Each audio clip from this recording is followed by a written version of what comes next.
Bismillahirrahmanirrahim. Alhamdulillahirabbil alamin. Wassalatu wassalamu ala Rasulillahi sayyidil mursalin nabiyina Muhammadin wa ala alihi wa sahbihi ajma'in. Allahumma alhimna rushdana wa isna min syarri anfusina wa hayyikum bi tahiyatil Islam. Assalamualaikum warahmatullahi wabarakatuh. Sobat soleh dan solehah rahimakumullah. Poin keempat dari keutamaan melakukan literalisasi wahyu adalah menjadi muhtadun, yaitu orang-orang yang diberi petunjuk. Inilah yang paling berharga, karena tidak semua manusia mendapatkannya. Walaupun seseorang itu menjadi kerabat Nabi dan Rasul sekalipun, jika Allah tidak berkenan kepadanya, maka orang tersebut tidak diberinya hidayah. Al-Quran menjelaskan bahwa di dalam sejarah dakwah Nabi dan Rasul, ada orang-orang yang dekat hubungan dengan para Nabi dan Rasul, namun Allah tidak memberinya hidayah dan petunjuk. Dalam surat At-Tahrim ayat 10, tentang istri Nabi Nuh alaihissalam dan Nabi Lut alaihissalam yang berkhianat kepada suami-suaminya. Mereka menjadi perumpamaan bagi orang-orang yang kafir. Daraballahu masalan lilladzina kafaru imra'ata Nuhin wa imra'ata Lut kanata tahta 'abdayn min 'ibadina as-salihin fakhanatahuma wa lam yughniya 'anhuma min Allahi syai'a wa qila dukhulan nar ma'ad dakhilin. Allah membuat perumpamaan bagi orang-orang kafir, istri Nuh dan istri Lut. Keduanya berada di bawah pengawasan dua orang hamba yang soleh di antara hamba-hamba kami. Lalu kedua istri itu berkhianat kepada suaminya, tetapi kedua suaminya itu tidak dapat membantu mereka sedikit pun juga dari siksa Allah. Dan dikatakan kepada kedua istri itu, masuklah kamu berdua ke neraka bersama orang-orang yang masuk neraka. Sufyan Ats-Tsauri telah meriwayatkan dari Musa ibnu Abu Aisyah dari Sulaiman ibnu Qarm bahwa ia pernah mendengar Ibnu Abbas mengatakan bahwa keduanya tidak berbuat serong atau zina. Adapun pengkhianatan yang dilakukan oleh istri Nuh alaihissalam ialah karena ia memberitahukan kepada kaumnya bahwa Nuh gila. Sedangkan pengkhianatan yang dilakukan oleh istri Lut alaihissalam ialah karena ia memberitahu kaumnya akan tamu lelaki suaminya.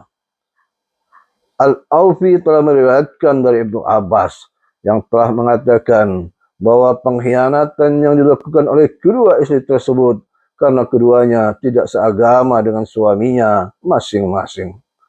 Istrinya Nuh selalu mengintip rahasia Nuh. Apabila ada seorang dari kaum yang beriman, maka istrinya itu memberitahukan hal itu kepada orang-orang yang bertindak sewenang-wenang dari kalangan kaumnya.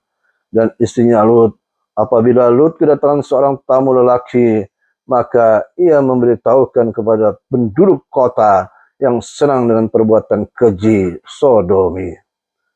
Dalam dakwah Nabi Ibrahim alaihissalam, justru yang menolak dengan keras ajakan dakwahnya adalah Azar, ayahnya sendiri. Firman Allah Ta'ala, Qala araghibun anta an alihati ya Ibrahim, la ilam tantahi la arjumannaka wahjuhni maliya. Dia ayahnya berkata, bencikah engkau kepada Tuhan-Tuhanku, hai Ibrahim? Jika engkau tidak berhenti, pasti engkau akan kurajam, maka tinggalkanlah aku untuk waktu yang lama. Surat Maryam ayat 46. Sobat soleh dan solehah rahimakumullah, dakwah Rasulullah SAW pun demikian. Yang menentang beliau malah dari kalangan paman-pamannya sendiri. Firman Allah Ta'ala, Innaka la tahdi man ahbabta, walakin Allah yahdi man yasha, wa huwa a'lamu bil muhtadin. Sungguh engkau Muhammad tidak dapat memberi petunjuk kepada orang-orang yang engkau kasihi, tetapi Allah memberi petunjuk kepada orang-orang yang dia kehendaki, dan dia lebih mengetahui orang-orang yang mau menerima petunjuk. Surat Al-Qasas ayat ke-57. Di dalam kitab Sahihain telah disebutkan bahwa ayat ini diturunkan berkenaan dengan Abu Talib, paman Rasulullah SAW. Padahal Abu Talib adalah orang yang melindunginya, membantunya, dan berdiri di pihaknya, serta mencintainya dengan kecintaan yang sangat secara naluri, bukan secara syar'i. Tetapi ajal menjelang dan sudah tiba saatnya ajal, Rasulullah SAW menyerunya untuk beriman dan masuk Islam. Tetapi takdir telah mendahulinya dan nyawanya telah meregang, sedangkan ia masih tetap berada di dalam kekafirannya. Hanya bagi Allah lah hikmah yang sempurna. Imam Bukhari dan Imam Muslim mengetengahkannya melalui hadis Az-Zuhri bahwa ketika Abu Talib menjelang ajalnya, Rasulullah SAW datang. Beliau menjumpai Abu Jahal ibnu Hisham dan Abdullah ibnu Abu Umayyah ibnu Mughirah yang ada di sisi Abu Talib. Maka Rasulullah SAW pun bersabda, "Wahai pamanku, ucapkanlah tidak ada Tuhan selain Allah, yaitu satu kalimat yang dengannya kelak aku akan membelamu di hadapan Allah." Maka Abu Jahal dan Abdullah ibnu Abu Umayyah berkata, "Hai Abu Talib, apakah kamu tidak suka dengan agama Abdul Muttalib?" Rasulullah SAW terus-menerus menawarkan hal itu pada Abu Talib, tetapi keduanya selalu menentangnya dengan kalimat itu terhadap Abu Talib. Sehingga di akhir kalimat yang diucapkan Abu Talib menyatakan bahwa dirinya tetap berada pada agama Abdul Muttalib dan menolak untuk mengucapkan kalimat tidak ada Tuhan selain Allah. Maka Rasulullah SAW pun bersabda, "Demi Allah, sungguh aku memohonkan ampun bagimu kepada Allah selama aku tidak dilarang memohonnya buatmu."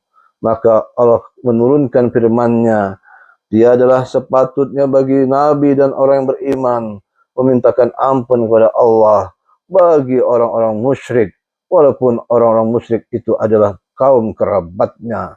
Surat At-Taubah ayat 113. Sobat soleh dan soleha rahimakumullah.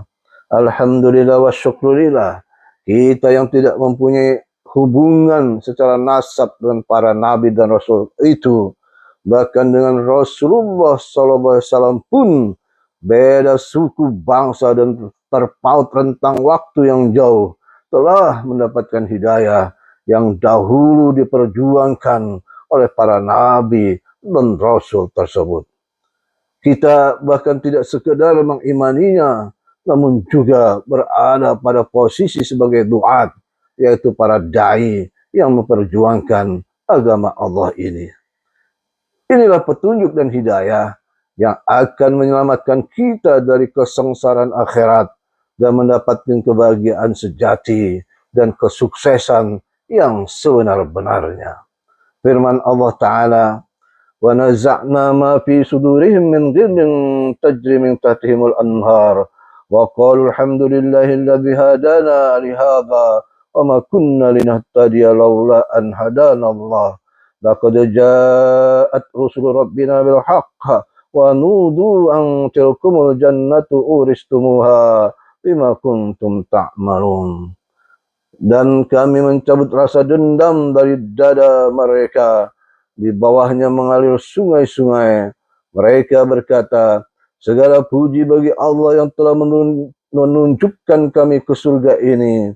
Kami tidak akan mendapatkan petunjuk sekiranya Allah tidak menunjukkan kami. Sesungguhnya Rasul-Rasul Tuhan kami telah datang membawa kebenaran."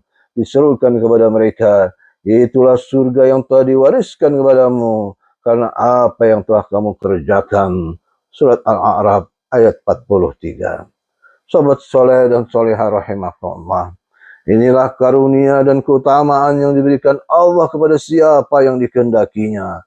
Itu berarti tatkala kita tetap istiqamah dan mampu menjaga nikmat terbesar dalam hidup ini hingga kematian tiba, maka kita adalah termasuk manusia-manusia pilihan Allah.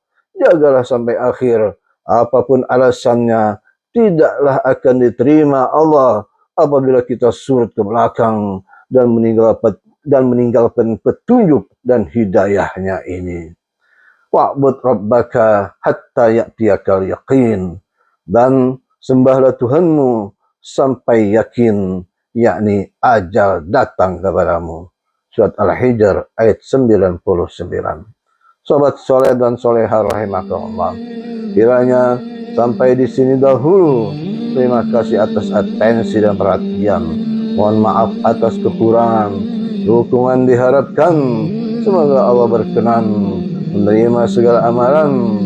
Doa kafaratul majlis sebagai penutupan. Subhanakallah bihamdika asyhadu an la ilaha illa anta astaghfiruka wa atubu ilaik. Assalamualaikum warahmatullahi wabarakatuh.